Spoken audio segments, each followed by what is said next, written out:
भाइयों और बहनों, सतगुरु रामपाल जी परमेश्वर जी का भक्ति मार्ग किसी के बाप की बपोती नहीं है, किसी की पर्सनल प्रॉपर्टी नहीं है। संत रामपाल जी यूनिवर्सल प्रॉपर्टी हैं, सार्वभौमिक संपत्ति हैं। संत रामपाल जी जगत गुरु हैं, ना कि किसी के घर के गुरु हैं। लेकिन वर्तमान में अपनी नादानी और अज्ञानता के चलते संत रामपाल जी का कलयुगी परिवार संत रामपाल जी को घर का गुरु बना चुका है। संत रामपाल जी को और उनके ज्ञान को, उनके पंथ को अपनी पर्सनल प्रॉपर्टी समझ रहा है। लेकिन ऐसा अब नहीं होगा, क्योंकि कबीर पंथ में सर्वश्रेष्ठ पंथ ये 13वां यथार्थ कबीर पंथ है। अब ऐसा बिल्कुल भी नहीं होगा। आज से पहले भगत समाज नादानी में, अज्ञानता में, मूर्खता की हदें पार करता आया है। भगत समाज को डराकर धमकाकर लोग दबाते हुए आए हैं। लेकिन भाई वर्तमान में परमेश्वर रामपाल जी ने अपने भक्तों को तत्व ज्ञान दिया है, सद्बुद्धि दी है, भक्तों को जगा दिया है।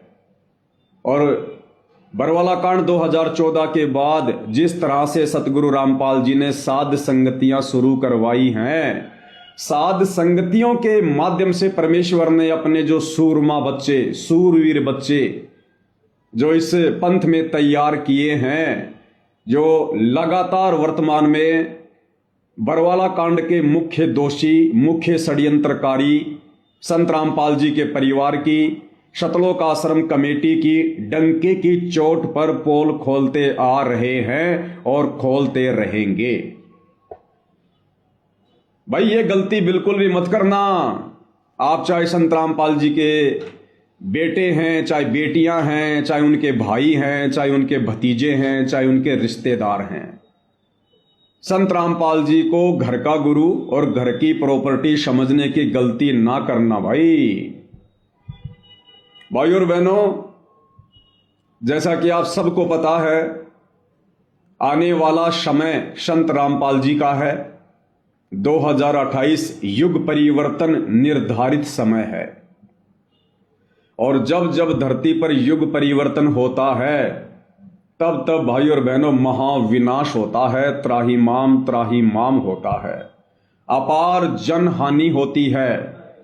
कई अकाल गिरेंगे, कहीं अतिवृष्टि होगी, कहीं अनावृष्टि होगी, कहीं भूकंप आएंगे, कहीं युद्ध होंगे, कहीं विश्व युद्ध होंगे, कहीं गृह युद्ध होंगे, कहीं धर्म युद्ध होंगे, क्योंकि ये युग परिवर्तन का दौर चल रहा है।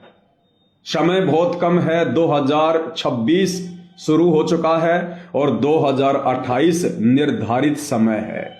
यानी आने वाले 2 से 2.5 वर्षों में क्या कुछ होने वाला है, ये केवल संत रामपाल जी के साध संगति से जुड़े भक्तों को ही आभास है। बाकी दुनिया तो नादानी में, अज्ञानता में, काल की गोद में बैठी है। उन्हें आगामी भविष्य का कुछ भी पता नहीं है। और इस युग परिवर्तन के दौरान ना जाने क्या क्या घटनाएं पृथ्वी पर घटित होंगी। ये बातें हम लगातार साध संगति के वीडियो के माध्यम से लोगों को बताते आ रहे हैं, समझाते आ रहे हैं। तो आने वाले समय में ये दुनिया जानेगी कि संत रामपाल जी कौन हैं। आजकल दुनिया यूट्यूब पर जिस कल की भगवान को ढूंढ रही है, वो कल की भगवान कोई और नहीं है, स्वयं सतगुरु रामपाल जी परमेश्वर ही वो कल की भगवान है, कलयुग के भगवान है, जो युग परिवर्तन का मुख्य कारण बनेंगे। 2028 के बाद ये तमाम राजनीतिक पार्टियां समाप्त हो जाएंगी। एकमात्र पार्टी होगी आध्यात्मिक पार्टी।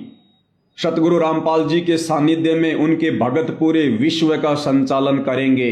बात थोड़ी सी अनहोनी वाली लग रही होगी, लेकिन ये बात अनहोनी वाली, विचित्र सी उन्हीं को लगेगी जो लोग सतगुरु रामपाल जी से परिचित नहीं हैं, उनके ज्ञान से परिचित नहीं हैं।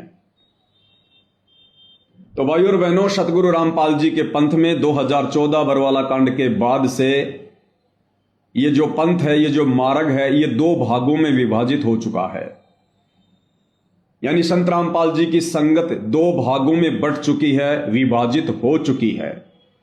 एक भाग है संत रामपाल जी का नालायक परिवार, जो आए दिन भक्ति विरुद्ध कुकर्म करता है, गंदी राजनीति का हिस्सा बन चुका है। ना संत रामपाल जी के परिवार की खुद की कोई मर्यादा है, ना इन लोगों ने शतलोक आश्रमों में आने वाले भक्तों की मर्यादा छोड़ी है। दूसरा भाग है साध संगति, जिसमें आप और हमारे जैसे सामान्य भगत भाई बहन जुड़े हुए हैं, जिनका मकसद केवल परमात्मा की प्राप्ति है, जिनका मकसद केवल अपने गुरुदेव को शत भक्ति मर्यादा में रहकर सफल करके प्रसन्न करना है, जिनका टारगेट केवल मोक्ष प्राप्त करना है, आत्मा का कल्याण करवाना है। और जो काम सतगुरु रामपाल जी परमेश्वर सन 1994 से अपने यथार्थ 13वें कबीर पंथ की शुरुआत करके करते आ रहे हैं, कौन सा कार्य? अज्ञान और पाखंड के ऊपर चोट प्रहार, उसके खात्मे के लिए जो प्रयास वो करते आ रहे हैं, उनके प्रयास को आगे केवल साध संगति से जुड़े भाई बहन ही बढ़ा रहे हैं। अब भाइयों और बहनों, सन 2014 से साध संगतियां शुरू हुई। हजारों की संख्या में भाई बहन सतलोक आश्रमों से टूट टूट कर साध संगति से जुड़ने लगे, क्योंकि उन्हें पता चला कि संत रामपाल जी का परिवार तो संत रामपाल जी की गैर हाजिरी में नादान संगत को उनके झूठे आदेशों की आड़ में काल की गोद में बैठा रहा है, गंदी राजनीति का हिस्सा बना चुका है, गुंडों की सीबीआई जांच का समर्थन करवा चुका है, जगत वालों की रैलियों में, धरनों में, प्रदर्शनों में भगत समाज को बैठाकर मर्यादा तोड़वा रहा है, जाट आरक्षण का समर्थन करवाकर और जाट आरक्षण संघर्ष समिति को करोड़ों में चंदा देकर भक्तों की मर्यादा तोड़वा चुका है, अयोध्या में 1 महीने का भंडारा लगाकर आन उपासना में सहयोग करवा चुका है, परशुराम की जयंती में भक्तों को बैठाकर उनकी मर्यादा तोड़वा चुका है, और भी तरह तरह के अन्नपूर्णा मुहिम के तहत जो भक्ति विरुद्ध कर्म करवाए जा रहे हैं, इन सभी कर्मों को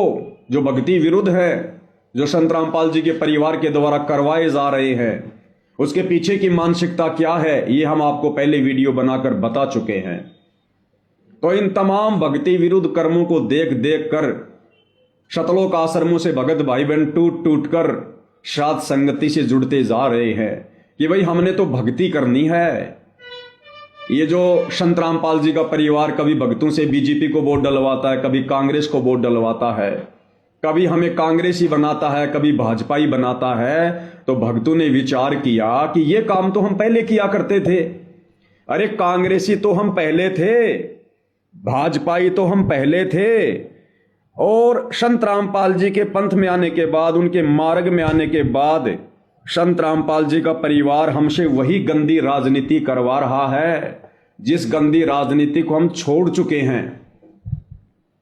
तो भाई संगत अब धीरे धीरे समझ रही है, और संगत उमड़ उमड़ कर साध संगति से जुड़ रही है, क्योंकि भाई ये कलयुग की बिचली पीढ़ी है। संत रामपाल जी ने ठोक ठोक के तत्व ज्ञान दिया है, अपनी आत्माओं को अक्षर ज्ञान से युक्त किया है, शिक्षा दी है। अब भगत समाज दबिश में नहीं जिएगा, अज्ञानता और मूर्खता में रहकर भक्ति नहीं करेगा, चाहे कोई कितना ही प्रयास काल प्रेरणा से क्यों ना करे।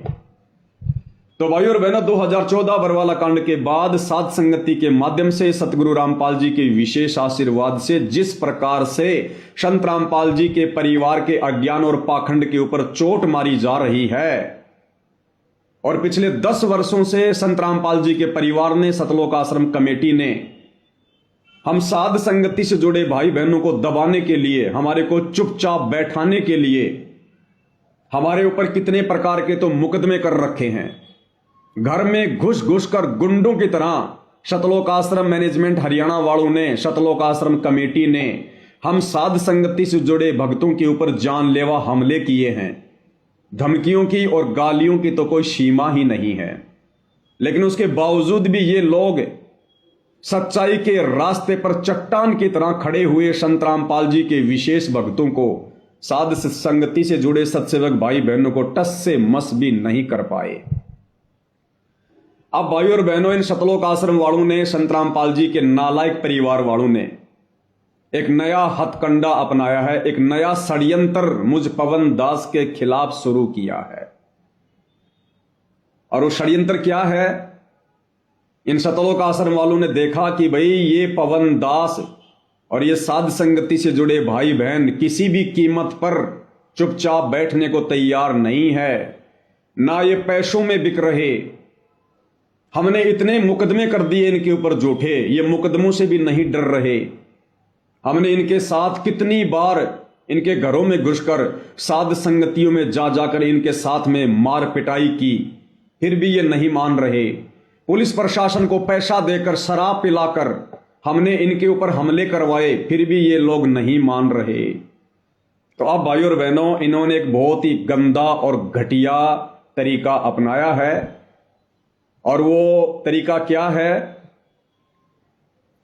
हरियाणा के कुछ एमएलए जो कांग्रेस सरकार से हैं, कुछ बीजेपी सरकार से हैं, जिनको बेचारों को संत रामपाल जी के बारे में, उनके पंथ के बारे में, बरवाला कांड के बारे में, या संत रामपाल जी की संगत में जिस प्रकार से दो फाड़ हो चुकी है, उन बेचारे एमएलए को, सरपंचों को कुछ भी नहीं पता है।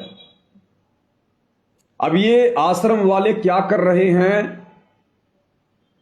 एक उत्तर प्रदेश के कानपुर से रामचंद्र यादव नाम का एक भगत है और वर्तमान में उसका मानसिक संतुलन पूरी तरह से बिगड़ चुका है। बहुत समय पहले वो साध संगति में जुड़ा हुआ था, तकरीबन 2020 के आसपास, लेकिन जब से उसका मानसिक संतुलन खराब हुआ, हमने उसको साध संगति से बाहर कर दिया। उसके बाद वो डामाडोल हो गया और वर्तमान में उसकी हालत ऐसी हो चुकी है, वो लोगों को मां बहन की गालियां निकालता है, लोगों को मां बहन की गालियां निकालता रहता है सोशल मीडिया पर। उस रामचंद्र का मुझ पवन दास से या साध संगति से जुड़े हुए किसी भी भगत भाई बहन से सन 2020 के बाद से किसी प्रकार का कोई संबंध नहीं है, कोई रिश्ता नहीं है, कोई बातचीत नहीं है। 2020 के बाद से हमारी उससे कभी बात भी नहीं हुई होगी। अब ये सतलोक आश्रम वाले अपने घटिया मंसूबों के तहत मुझ पवन दास को उस गालीबाज व्यक्ति रामचंद्र के साथ में जोड़कर बदनाम करवाने की कोशिश कर रहे हैं, कुचेष्टा कर रहे हैं। उसने हरियाणा के एक एमएलए जिनका नाम है शायद कुलदीप या कुछ ऐसा नाम है, कुलदीप वत्स एमएलए हैं, कांग्रेस से हैं, उसका मोबाइल नंबर निकालकर उस रामचंद्र ने, और जैसा कि उन्होंने वीडियो बनाया है एमएलए ने, तो रामचंद्र ने उन्हें मां बहन की गालियां निकाली होंगी। तो आज 15 जनवरी 2026 को एमएलए कुलदीप वत्स अपने कुछ साथियों के साथ में लाइव आया। साथ में सतलोक आश्रम मैनेजमेंट हरियाणा वाले भी वहां पर बैठे हुए हैं और कुलदीप वत्स ने कहा कि मैं इन लोगों के खिलाफ एफआईआर करूंगा, ये लोग मुझे गालियां निकाल रहे हैं। अब भाइयों और बहनों, सारी सच्चाई से परिचित होने के बावजूद सतलोक आश्रम कमेटी के लोग, विशेषकर एक झज्जर का रहने वाला भगत है जयवीर, जो करोथा आश्रम को संभालता है वर्तमान में, वो अपनी टीम के साथ वहां पर बैठा हुआ है, अपनी टीम के साथ में वो वहां पर बैठा हुआ है और एमएलए का सपोर्ट कर रहा है और कह रहा कि आप इनके ऊपर एफआईआर करो, आप इनके ऊपर मुकदमा करो। इन लोगों की पूरी टीम है, इनकी पूरी गैंग है। ये लोग संत रामपाल जी के ऊपर तो कुछ नहीं बोलते, संत रामपाल जी को तो ये लोग कोई गालियां नहीं देते, लेकिन संत रामपाल जी का जो परिवार है, सतलोक आश्रम कमेटी है, उसको भला बुरा कहते हैं। और उस एमएलए को, उस कुलदीप को जो है उकसाया जा रहा है उसके कर्म फुड़वाने के लिए। तो भाइयों और बहनों, मैं स्पष्ट कर दूं कि मेरा यानी मुझ पवन दास का उस रामचंद्र से 2020 से किसी प्रकार का कोई संपर्क नहीं है, कोई लेन देन नहीं है। लेकिन ये सतलोक आश्रम मैनेजमेंट हरियाणा अपने घटिया मंसूबों के तहत इस प्रकार का षड्यंत्र वर्तमान में रच रहा है ताकि इस पवन दास को चुप करवाया जा सके। क्योंकि भाई और बहनों, हरियाणा में तेजी से संगत जाग रही है, तेजी से। भाई जब ठीक का समय आता है तो परमात्मा दया करते हैं, परमात्मा प्रेरणा करते हैं। कब तक संत रामपाल जी का भगत झूठ की नाव में सवारी करेगा? कब तक आप संत रामपाल जी के भक्तों को संत रामपाल जी के झूठे आदेशों की आड़ में गुमराह करोगे सतलोक आश्रम वालों? कब तक आप बेचारे भगत समाज की मर्यादा तुड़वाकर काल के मुंह में बैठाओगे? अरे स्प्रिंग को एक हद तक दबाया जा सकता है, लेकिन जिस दिन उसको छोड़ोगे उतनी तेज रफ्तार से स्प्रिंग ऊपर आएगी। तो अब संगत के जागने का समय है भाई, संगत जागेगी। परमात्मा धरती पर आए हुए हैं अपनी आत्माओं को सतलोक ले जाने के लिए। तो तुम्हारे दबने से आत्माएं अब दबेंगी नहीं।